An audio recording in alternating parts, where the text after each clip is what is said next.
মহল্লাবাসীর পক্ষ থেকে লাল গোলাপ শুভেচ্ছা, বিটু ভাইয়ের আগমন, শুভেচ্ছা স্বাগতম, বিটু ভাইয়ের আগমন, শুভেচ্ছা স্বাগতম।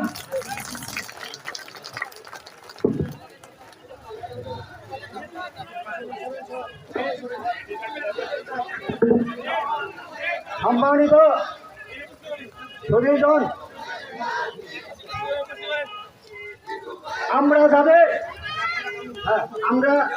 যাদের মঞ্চে আসতে বলবো না তারা মঞ্চে আসবেন না। বিশেষভাবে অনুরোধ রাখছি, আমরা যাদের মঞ্চে আসতে বলবো না তারা যেন অনুরোধ দয়া করে মঞ্চে না আসেন।